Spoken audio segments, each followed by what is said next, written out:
En 1976, la dictadura militar endeudó hasta límites inimaginables y tornó absolutamente ineficientes a todas las empresas del Estado. El Estado benefactor fue cuestionado por los factores de poder y se fue imponiendo un nuevo modelo conocido como neoliberal. El menemismo puso en marcha la venta de todas las empresas y servicios que se encontraban en manos del Estado. Sus impulsores más fueron José Roberto Dromi y María Julia Alzogaray. Contame, Claudio, hoy, 2017, cuáles son las principales empresas telefónicas de la Argentina y el sindicato FOETRA a qué laburantes representa. Bueno, te cuento, empiezo por las que no representa, que es más fácil, porque hoy ya hemos logrado una representación bastante amplia. Sí. No representamos a AMX Claro, empresa de origen mexicano, unipersonal, sí, que resiste muy fuertemente no la representación de FOETRA, la representación de cualquier sindicato. O sea, su personal está fuera de convenio en un claro fraude laboral. Por fuera de eso, representamos a Telecom, a Personal, a Movistar, a Telefónica, a Nextel, a British Telecom, Arsat, algunas otras empresas menores, digamos, pero bueno, tenemos la representación de todo lo que es transporte de telecomunicaciones, informática y cualquier cosa que pase por el cable. Que es un poco la definición que tenemos de telecomunicaciones, más allá del medio, sí, en que se brinde. ¿Y qué universo de trabajadores es? Y si hablamos a nivel nacional, estamos hablando de cerca de 50.000 trabajadores. Pero hay un detalle importante, que es que debe haber 25.000 más o más que están por fuera de cualquier representación o en representaciones incorrectas que son precarizados. Bien. Y que son significa para nosotros un desafío, un combate permanente para que esos compañeros tengan la justicia de su lado y reciban una representación y un convenio colectivo de trabajo digno de la tarea que hacen, ¿no? Es una batalla permanente del sindicato porque, mira, hay una definición muy interesante de las compañías en general. Te dicen, no es que no querramos un convenio colectivo porque un convenio colectivo nos resulte mejor o peor. Eso también, si podemos, lo llevamos a la baja. Pero el problema es la presencia sindical. No es que no querramos el convenio de ustedes, no queremos ningún convenio. Claro. No queremos ni la ley de contrato de trabajo, es más, no la cumplimos, te dicen algunos cínicos. Y ustedes, como tienen cuerpos delegados, y esos delegados funcionan dentro del sindicato, van a hacer cumplir por lo menos la ley de contrato de trabajo. Por lo cual no queremos encuadrarnos. Son así de cínicos, sin ningún tipo de filtro. Te lo plantean así. Comentame del inicio de FOETRA, porque hay que ir a la época de Perón, ¿no? Tanto que hablamos el tema de los cuerpos delegados, ¿no? Una época donde estaba todo eso en ebullición. Seguro, hay que ir al peronismo como fenómeno de sindicalización masiva. Sí. O sea, si uno habla de sindicalización masiva, habla de peronismo, pero no te olvides que una de las primeras huelgas en el país las hicieron las operadoras telefónicas, que era un trabajo muy difícil, terrible, y estamos hablando de una empresa de procedencia inglesa, con un régimen de trabajo realmente muy sufrido para las compañías. ¿En qué época, Claudio? Y estamos hablando de principios de siglo, estamos hablando de 1900 y monedas, principios de los primeros años del 1900, digamos. Una huelga que fue, si no fue de las primeras huelgas, fueron después de la gráfica o estuvo ahí. Y eran un colectivo todo de compañeras, absolutamente todo de compañeras que por supuesto no podían casarse, no podían tener hijos, tenían que pedir permiso para ir al baño, tenían que un régimen de trabajo tremendo, que recién tuvo un reconocimiento allá por el año 72 con una legislación específica para la operadora telefónica. ¿Cambió, tenemos ahí la cantidad de trabajadores y el tipo de laburantes respecto al tema privatización? Te pregunto porque, bueno, decías las operadoras, ¿no? Había ciertos laburos que se dejaron de hacer, ¿no? La privatización no hace otra cosa que aplicar técnica que ya estaba aplicándose en todos los lugares del mundo. Es más, Entel ya la había comprado. en la automatización de las centrales electromecánicas a centrales electrónicas. Se estaba operando en todo el mundo, pero Entel ya había adquirido esa tecnología. O sea que en realidad lo importante ahí era una presencia sindical, es una presencia sindical muy fuerte, que hace que la introducción permanente de tecnología no genere desplazamiento de mano de obra y no genere más sufrimiento. O sea, yo puedo generar productividad, no tenemos contradicción con eso, podemos generar productividad. Lo que no queremos es aumento de la carga de trabajo, que son dos cosas totalmente distintas. Claro.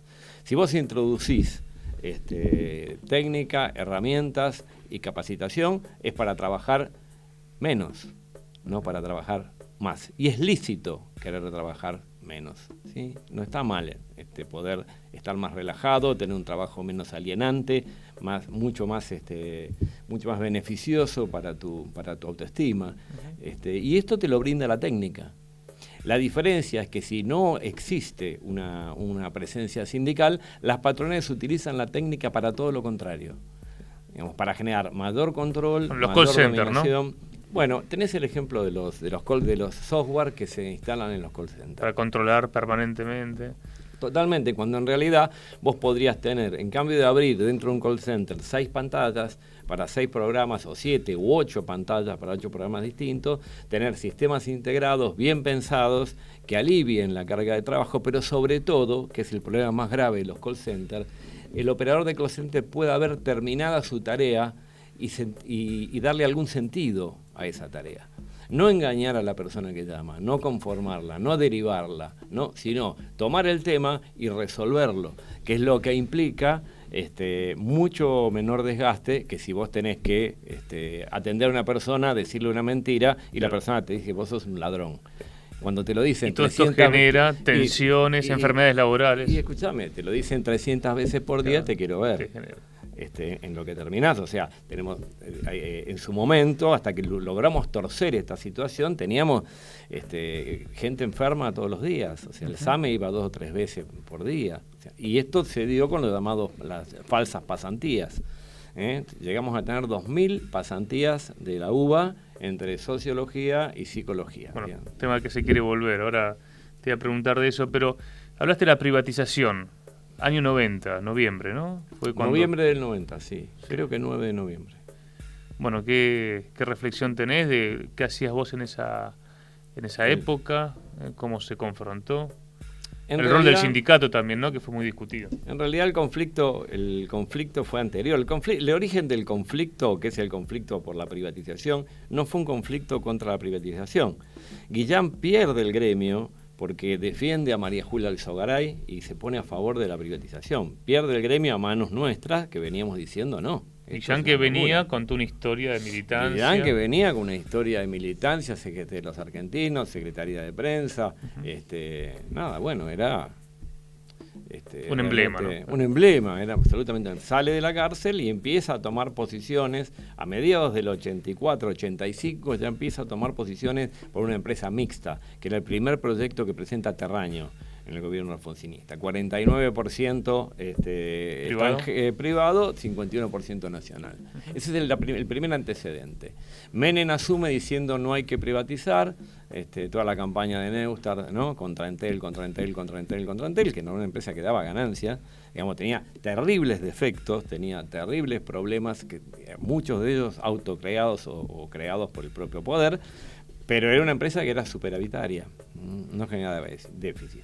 El conflicto surge porque nosotros tenían que pagarnos 2 veces, vos no te vas a acordar, pero nos tenían que pagar 2 veces por mes, por la inflación. O sea, la inflación era 200%, 300%. Era la hiper, ¿no? La super hiper, ¿no?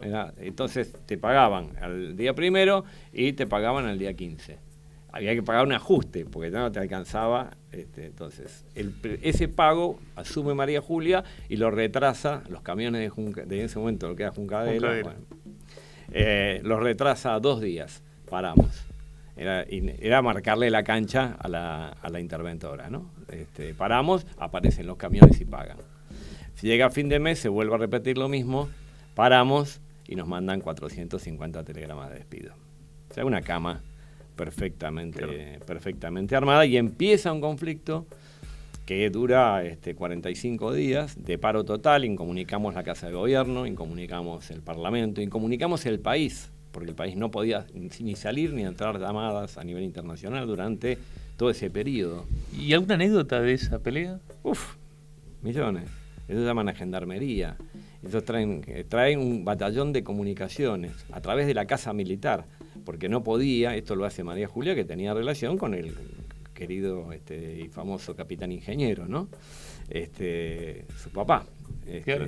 Trae un batallón, exactamente, trae un batallón de telecomunicaciones para establecer las comunicaciones por lo que era el 000, porque vos tenías que salir por el 000. Entonces, bueno, intentan comunicar, no pueden comunicar nada, aparte la antena de Balcarce, que la manejaban los técnicos, en ese momento CPT, la había ya perdido la órbita, iba para cualquier satélite por un lado, la antena de Balcarce iba para el otro, digamos, era imposible, pero las operadoras que habían quedado por fuera llamaban y decían, señor, ¿me puede comunicar por favor con Babilonia? A ver un momento, por favor. Entonces empezaba a buscar, porque hay un código, hay un código, una codiguera, claro, donde estaba buscando el código. Era bien artesanal el laburo. Sí, totalmente, fue mucho tiempo, así, hasta hace relativamente poco. Claro. A ver, código babilonio, deme con Sodoma. Sodoma. Y tal cual, o sea, era realmente un espectáculo increíble. Se volvían locos. Los volvían absolutamente locos, pero bueno, también se mostró las fuerzas y la voluntad que duermen dentro de las aspiraciones de los compañeros, de lo que es una medida de fuerza organizada por un sindicato, encabezada por un sindicato. Al final quebraron el sindicato, dividieron la directiva en dos, una parte de la directiva estuvo a favor de levantar las medidas y poner a Monseñor Bufano como interlocutor y como mediador para reingresar los cesantes. Reingresaron 340 cesantes y nos quedaron 60 afuera, que le seguimos pagando el sueldo durante un tiempo importante. En esa pelea que comentas de Entel, ¿se dio esta división entre los más jóvenes y los más viejos respecto, digamos, de cómo confrontar, o está mezclado? No, absolutamente no. Lo que se parte es la conducción. Claro. Desde el sindicato, digamos, ¿no? Desde el sindicato, la famosa Asamblea Atlanta, claro, que fue una asamblea de más de 6.000 trabajadores, es inmensa. Yo tengo las fotos en mi oficina de la levantada de mano, y está parejo, pero en un conflicto de esas características, estar parejo significa que no puedes seguir. Digamos, si estás dividido, partido al medio, no puedes seguir con la mitad sí y la otra mitad no. Digamos. O sea, nos parten desde la federación.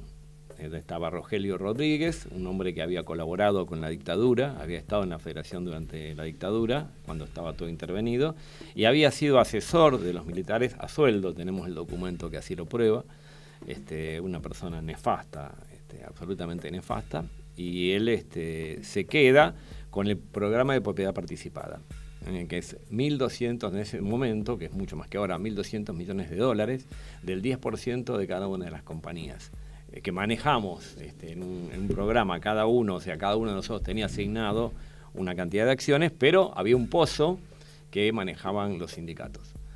Y los maneja, bueno, ese fue el pago.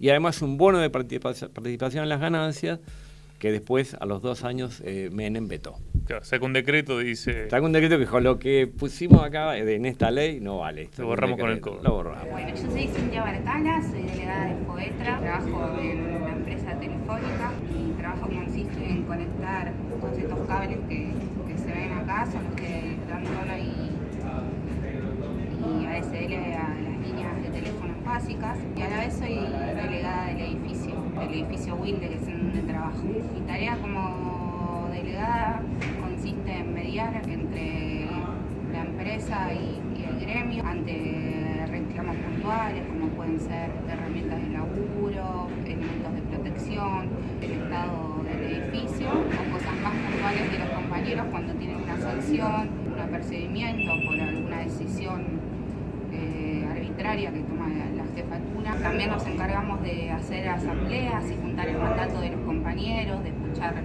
sus opiniones para luego llevarlas al gremio cuando hay alguna medida o algún acuerdo salarial. Realizo una asamblea y discutimos entre todos los puntos del acta para llevar luego la voz de los compañeros y el acta sea acordada o rechazada por ellos. Otra de las cosas que hacemos es acercar un poco el sindicato para que obtengan los beneficios que da la Secretaría de Acción Social, o traerles las credenciales de la obra social.